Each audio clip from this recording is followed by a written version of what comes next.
మాకు బాగా దగ్గరేనండి, మాకు బాగా దగ్గరండి. నిన్నైతే బాగా ఎక్కువ మంటలు వచ్చేస్తున్నాయండి. మంటలు వచ్చేస్తానండి. ఇంటి దగ్గరే ఉన్నామండి. ఇంటి దగ్గర ఉన్నప్పటికీ మా ఇల్లు రేగు సెడ్లు అండి. పెద్ద శబ్దం వచ్చేట్లు మా ఇల్లు అంతా ఊగిపోయిందండి. ఇప్పుడు పెద్ద మంట వచ్చేస్తుందండి. ఎవరూ లేరండి, మగవారు కూడా ఎవరు లేరండి. ఏం చేయమని ఇదిగోండి చిన్నపిల్లలండి, అదిగోండి అక్కడ చిన్న చిన్న పిల్లల్ని తీసుకునండి. ఇంక ఎటు పరిగెట్టామో మాకే తెలియదండి. కొంతమంది పిల్లలేమో స్కూల్లో ఉండిపోయారండి. ఇంక పిల్లల కోసమో వెళ్ళాలా, మంటల గురించి తప్పించుకోవాలా, ఏం చేయాలో తెలియని పరిస్థితిలో ఇలా వెళ్ళిపోతుంటేనండి 5 కిలోమీటర్ల దూరం నడుచుకుంటూ పిల్లల్ని తీసుకుని ముసలి వాళ్ళని వీళ్ళందరినీ తీసుకుని నడుచుకుంటూ వెళ్ళిపోయామండి. వెళ్ళిపోయాకంటే అక్కడ సుబ్రహ్మణ్యం గుడి ఉందండి.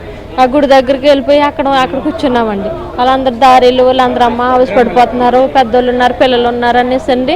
అప్పుడు తీసుకెళ్ళండి, కూర్చోబెట్టండి. దారిలో వాళ్ళు టీ ఇచ్చండి, టీ కాసుకొచ్చి ఇచ్చింది, బిస్కెట్ ప్యాకెట్లు, పిల్లలందరూ బిస్కెట్ ప్యాకెట్ ఇచ్చింది.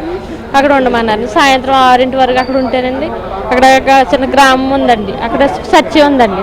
ఆ చర్చికి అలా ఎప్పటి నుంచి జరుగుతుంది అక్కడ మీ గ్రామంలో ఈ ఓఎన్జీసీ కార్యకలాపాలు ఎప్పటి నుంచి జరుగుతున్నాయి? 6 నెలల నుంచి జరుగుతున్నాయండి.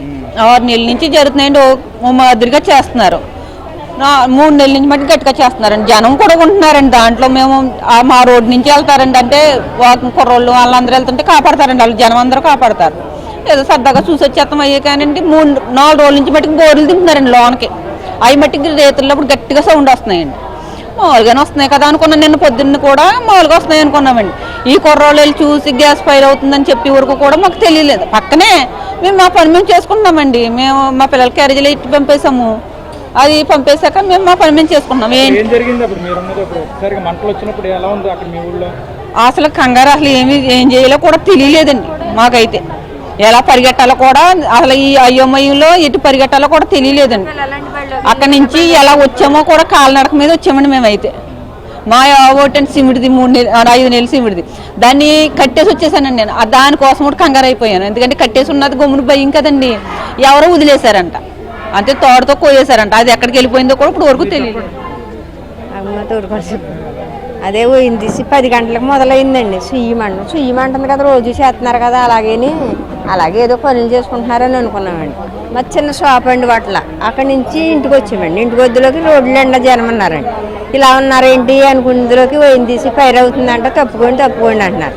అలా కూడా మనం విజయచంద్రిక ఇక్కడ గ్రామస్తులతో కూడా మాట్లాడడం జరిగింది. మొత్తానికి చూస్తే కనుక వీళ్ళంతా కూడా నేను మధ్యాహ్నం 1 గంట సమయంలో ఒక్కసారిగా మంటలు రావడంతో వాళ్ళందరూ కూడా పరుగులు తీసి ఈ పునరావాస కేంద్రానికి తరలించారు. నిన్న మధ్యాహ్నం నుంచి కూడా ఇక్కడే ఉన్నారు. వీళ్ళ కట్టుబట్టలతో బయటపడ్డారు. ఇళ్ళకి తాళాలు వేస్తున్నాయి. అసలు గ్రామంలో ఏం జరుగుతుందో తెలియదు. అంటే కొంతమంది భార్యలు ఎక్కడ ఉంటే భర్తలు మరో దగ్గర ఉన్నారు, పిల్లలు ఒక దగ్గర ఉన్నారు, ఎవరెక్కడ ఉన్నారో తెలియని పరిస్థితి. గ్రామంలో ఏం జరుగుతుందో తెలియని పరిస్థితి.